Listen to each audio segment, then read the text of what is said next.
decimales positivos y negativos.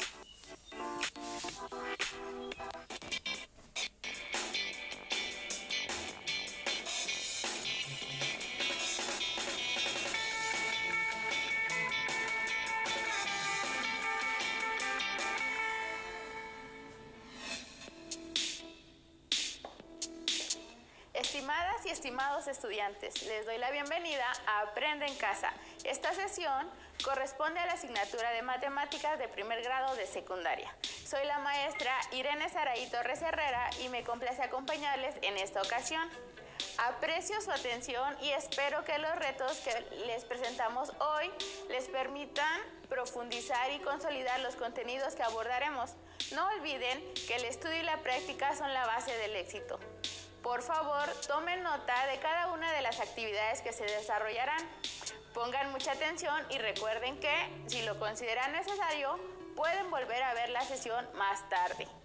En esta sesión emplearemos diversos contextos, tanto de la vida cotidiana como algunos juegos matemáticos, a modo de consolidar los procedimientos para sumar y restar fracciones y números decimales positivos y negativos. Para lograr un mejor desempeño al realizar las actividades, les recomiendo tener siempre cerca de ustedes su cuaderno o bien hojas reutilizables, lápiz, goma y su libro de texto de la asignatura de Matemáticas de primer grado. En caso de tener discapacidad visual, preparen hojas Ledger, punzón y regleta. En lecciones anteriores se vio la resolución de algunos problemas en los que fue necesario emplear la suma de fracciones y números decimales positivos y negativos. En esta sesión continuaremos trabajando ese tema. Si tienen alguna duda, no se preocupen, regístrenla en su cuaderno y en esta sesión la resolveremos. Iniciamos. Acompáñenme a analizar el siguiente planteamiento. Juan es buzo y se sumerge en el mar, cerca de un arrecife para recoger muestras de vida. Para tomar su primera muestra, desciende 1 metro y 3/5. Luego, por razones de seguridad, Juan debe ascender medio metro. Para tomar la segunda muestra, debe descender 3 metros y 2/5. ¿A qué distancia de la superficie está cuando tomó la segunda? Para responder la pregunta, representemos con números negativos los descensos y con números positivos los ascensos. Con ello tenemos que 1 entero 3/5 negativo para el primer descenso, 1 medio positivo para el ascenso y 3 enteros 2/5 negativo para el segundo descenso. ¿Qué procedimiento debemos seguir para determinar la posición final de Juan? Para calcular a qué distancia de la superficie está Juan, debemos considerar que primero estaba a menos 1 metro y 3/5 de metro y ascendió medio metro. Entonces, para saber a qué distancia estaba en ese momento, sumamos 1 entero 3/5 negativo más 1 medio. Lo primero que hay que hacer es convertir 1 entero 3/5 negativo a fracción impropia, es igual a 8/5 negativo. Para sumar las fracciones, buscamos un factor común para obtener fracciones con igual denominador. En casa, ¿cuál piensan que sería ese denominador? En este caso, el común denominador es 10. Anotamos la suma con las fracciones equivalentes. 16 décimos negativo más 5 décimos es igual a... ¿Qué tenemos que hacer para resolver la adición? Como una de las fracciones de esta adición es positiva y la otra negativa, el procedimiento a seguir es encontrar la diferencia entre sus valores absolutos. 16 décimos menos 5 décimos es igual a 11 décimos. Ahora, 16 décimos negativo tiene mayor valor absoluto. 16 décimos negativo más 5 décimos es igual a 11 décimos negativo, que representa en metros la posición de Juan después de su ascenso. Ahora, Consideremos que el segundo descenso, que fue de 3 metros y 2/5 de metro, convertimos el número mixto a fracción impropia y después a una fracción equivalente con denominador 10.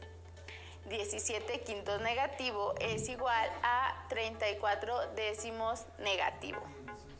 Ahora resolvemos la adición resultante. 11 décimos negativo más 34 décimos negativo es igual a 45 décimos negativos. Así obtenemos la respuesta. Sabemos que Juan se encontraba a 45 décimos de metro negativo de la superficie. Al obtener la segunda muestra, que equivale a 2,5 metros bajo el nivel del mar. Muy bien, después de este ejercicio que les permitió recuperar sus conocimientos sobre solución de suma y resta de fracciones y de números positivos y negativos, resolvamos las siguientes actividades. Recuerden tomar nota de la información y tratar de resolver junto conmigo. El calentamiento global consiste en el aumento de la temperatura de la Tierra, mismo que se refleja en los océanos y la atmósfera. Principalmente es causado por la emisión de gases de efecto invernadero, expedidos por la actividad humana. Debido a las graves consecuencias de este problema, se ha estudiado con detenimiento desde inicios del siglo XX. Enseguida veremos en una tabla el registro de la variación promedio de la temperatura, experimentadas cada 20 años en todo el planeta. Podemos ver que en 1900 la variación de la temperatura fue de grados Celsius. En 1920 la variación promedio fue de 1/20 negativo. En 1940 la temperatura aumentó en promedio 19/50 grado. En 1960 varió 1/10 negativo. En 1980 aumentó 11 centésimos de grado y en el 2000 también aumentó 3/8 de grado. La situación nos lleva a plantear distintas preguntas. ¿Cuál fue la diferencia entre la temperatura entre 1940? Pudimos observar el registro de variación en 1900 fue de 3 décimos negativos grados Celsius, mientras que en 1940 fue de 19/50. Para encontrar la diferencia en la variación de temperatura que hubo entre estos dos años, tenemos que resolver con una resta. Tomaremos el registro de la temperatura promedio de 1940 y le restaremos el registro de 1900.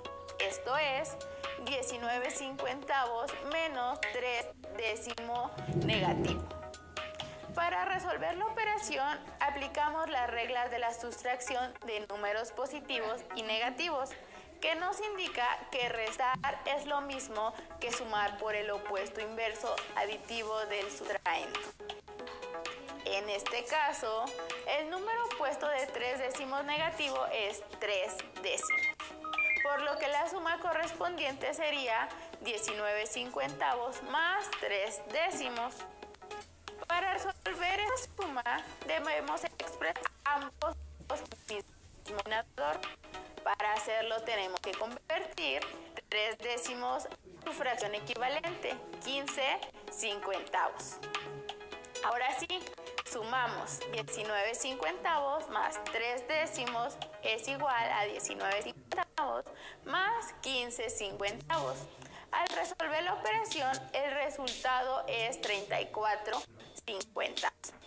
34/50 puede simplificarse y nos queda 17/25.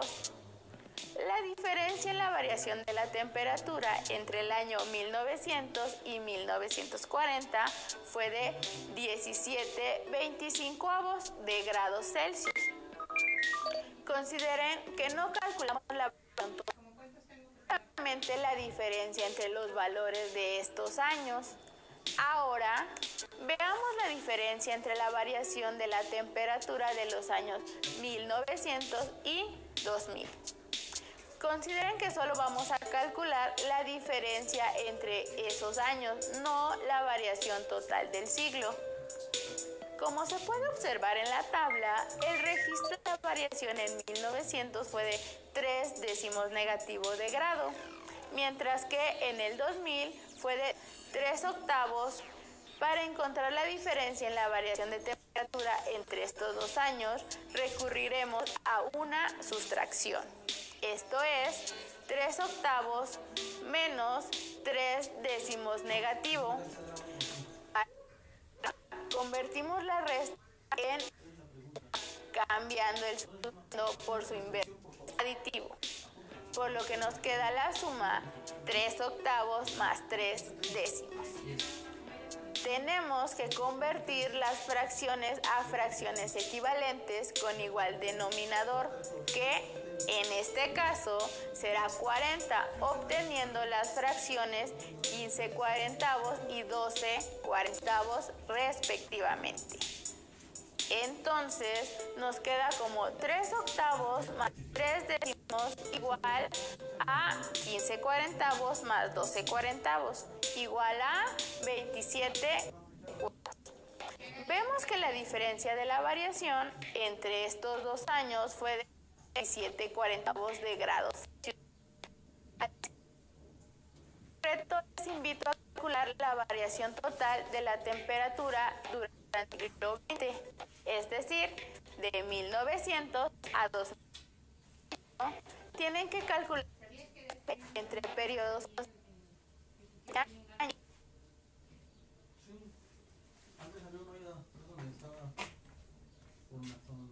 los cuadros mágicos Luca Pacioli en el siglo XIV. De este ilustre matemático ya hemos hablado en casa. Para seguir con las fracciones positivas y negativas, completemos juntos un cuadro mágico de 3×3. Como deben recordar, para completar un cuadro mágico, la única regla es que todas las sumas horizontales, verticales y diagonales lleven el mismo resultado. ¿Listas y listos? Observemos el cuadrado mágico. En este caso, la suma de filas, columnas y diagonales es un número negativo. Vamos con la un tercio y un negativo. Como hemos visto antes, estas fracciones representan números opuestos. ¿Recuerdan qué sucede al sumar números opuestos? Efectivamente, el resultado. Entonces, solamente tenemos que agregar la fracción un medio negativo y dividir suma. Forma parte de la segunda fila. Sexto negativo. En esta fila aparece la suma que necesitamos, es decir, 1. Entonces, sumado a un sexto negativo nos dé 0. En este caso es su opuesto, es decir, 1. ¿Cómo van hasta aquí? Recuerden tomar nota para después comprobar los resultados. Continuemos. Ahora completaremos la diagonal que contiene un tercio negativo y un sexto negativo. Sumamos sus valores absolutos y el resultado será un número negativo. Un tercio negativo es igual a 2 sextos negativo. Entonces, 2 sextos negativo más un sexto negativo igual a 3 sextos negativo, que es igual a un medio negativo. Con esto ya tenemos el número que buscamos, un medio negativo. Para no alterar el resultado, únicamente agregamos el 0. Podemos comprobarlo restando 3 sextos negativo menos 3 sextos negativo, que es lo mismo que sumar por el opuesto. 3 sextos negativo más 3 sextos es igual a 0.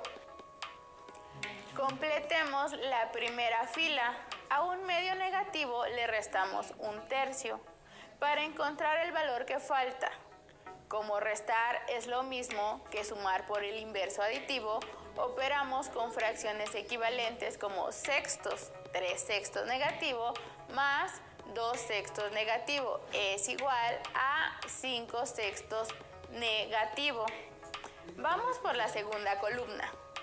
Sumamos 5 sextos negativo más 1 sexto negativo, que es igual a 6 sextos negativo, igual a 1 entero negativo. Para encontrar la fracción que falta, restamos un medio negativo menos un entero negativo, que es igual a la suma 3 sextos más 6 sextos, que es igual a 3 sextos, igual a un medio. Solo nos falta una casilla. Para que sea más sencillo, consideramos la tercera columna. A un medio negativo le restamos un sexto. Operamos con sextos y aplicamos la regla de la sustracción, sumando un medio negativo más el opuesto de un sexto, que es un sexto negativo, que es igual a 4 sextos negativo. Hemos terminado con el reto del cuadrado mágico. Espero les haya resultado útil para poner en práctica los procedimientos de la adición y sustracción de fracciones y las reglas al operar con números positivos y negativos. Para continuar practicando, resolvamos juntos la siguiente situación. El precio del dólar es un tema que a diario vemos en las noticias, periódicos o en las casas de cambio y bancos. Es un tema de gran importancia que debemos tener presente, ya que su valor está directamente relacionado con el costo de muchos productos y servicios de origen extranjero que consumimos en el país. Se muestra cuánto varió el precio del dólar con respecto al peso mexicano durante 7 días. Alumnas y alumnos, les pregunto, ¿cuál fue la variación diaria del dólar respecto al peso mexicano? ¿Qué día hubo mayor variación con respecto al día anterior? Para dar respuesta a las preguntas es necesario comparar el precio del dólar de un día para otro, esto es, la variación que hubo entre los días consecutivos. ¿Qué operación nos permite hacer esas comparaciones? Una resta, claro. A la variación de cada día se le resta la variación del día anterior. Resolvamos juntos las operaciones aplicando las reglas de la sustracción de números positivos y negativos. Empecemos con la comparación entre los días 1 y 2.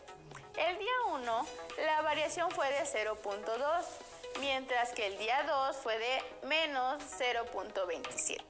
Por lo que la resta que se genera es 0.27 negativo menos 0.2. Al resolver la operación, el resultado es 0.47 negativo. ¿Pueden explicar por qué? Al aplicar la regla de la sustracción, convertimos la resta en una suma de números negativos. Así tenemos que 0.27 negativo más 0.20 negativo es igual a 0.47 negativo. El resultado nos indica que la variación que hubo entre el día 1 y 2 fue de menos 0.47. Comparemos ahora la variación entre los días 2 y 3. El día 2 se registró una variación de menos 0.27, en tanto que en el día 3 fue de 0.04, por lo que la resta que se genera es 0.04 menos 0.27 negativo. Al escribir la resta como una adición, obtenemos una suma de dos números positivos. Al resolverla mediante el algoritmo, el resultado es 0.31, lo que nos indica que la variación que hubo entre el día 2 y 3 fue de 31 centavos. Ahora veamos qué sucedió entre el día 3 y el día 4. En este caso, la resta que se genera es 0.68 negativo menos 0.04. Al aplicar la regla de la sustracción, la convertimos en una suma de dos números negativos, 0.68 negativo más 0.04 negativo.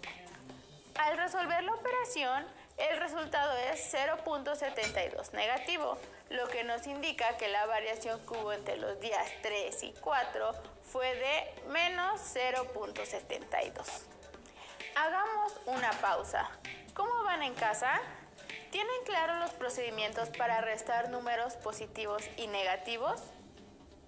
Muy bien, vayamos a la siguiente comparación, día 4 y 5.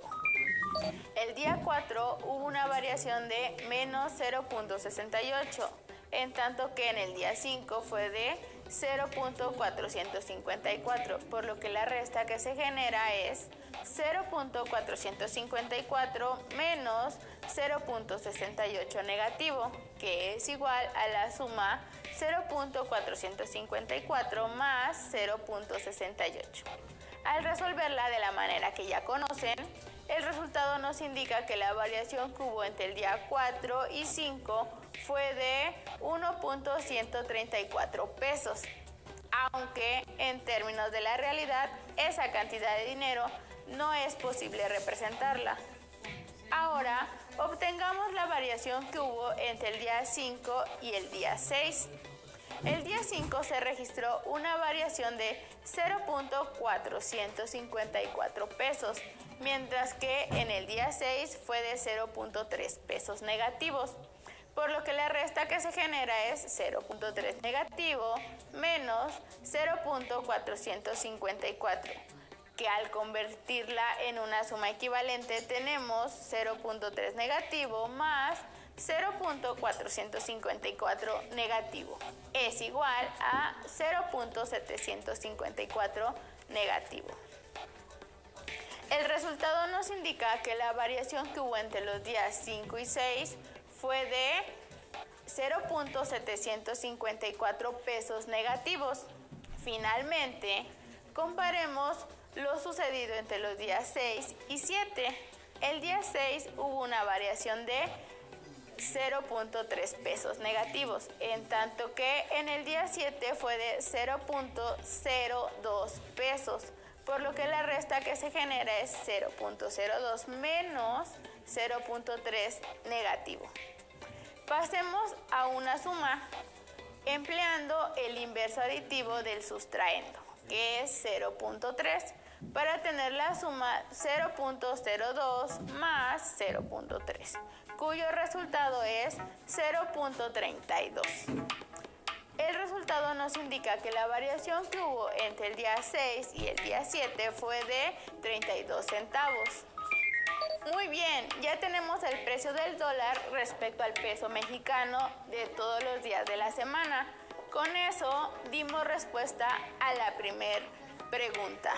Ahora, solo nos falta determinar qué día hubo mayor variación.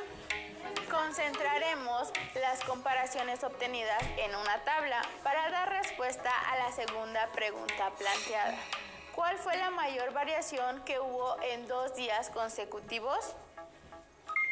Es la mayor variación sin importar si es positiva o negativa, porque es el número que tiene el mayor valor absoluto. Esto nos lleva a identificar que entre los días 4 y 5 se dio la mayor variación, ya que 1.134 es el número con mayor valor absoluto. Hemos terminado. Sin duda, esta ha sido una sesión muy productiva, pero antes de despedirnos, ¿qué les parece si nos damos un momento para anotar lo más importante del tema que desarrollamos? Háganlo en sus cuadernos. ¿Preparadas y preparados? Para sumar y restar números decimales y fracciones positivos y negativos, se siguen las mismas reglas de los números enteros. La primera, si se suman dos números positivos o negativos, se suman los valores absolutos y el resultado conserva el signo de los números en cuestión. La segunda, para sumar un número positivo y un negativo se calcula la diferencia entre los valores absolutos y el resultado mantiene el signo del sumando con mayor valor absoluto. La tercera, para restar se expresa la resta como suma, sustituyendo el sustraendo por su opuesto o inverso aditivo. Una vez hecho lo anterior, se suman de la manera que se indica la regla de la adición. En caso de que tengan dudas o deseen profundizar o practicar lo visto en esta sesión, les recomiendo apoyarse en su libro de texto de matemáticas de primer grado o bien volver a ver esta lección. Nos vemos en la siguiente sesión de matemáticas primer grado en Aprende en Casa. Hasta luego. Si tienes dudas o necesitas ayuda, llama al Centro de Apoyo Pedagógico a Distancia. El número de teléfono para secundaria es el 55 36 01 71 23.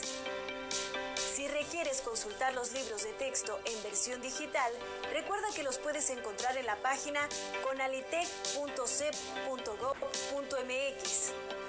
Y recuerda que también cuentas con el sitio aprendeencasa.cep.gov.mx, en donde podrás ver nuevamente los videos de los programas y además encontrarás actividades para fortalecer tus aprendizajes. También te invitamos a que consultes la plataforma nuevaescuelamexicana.cep.gov.mx.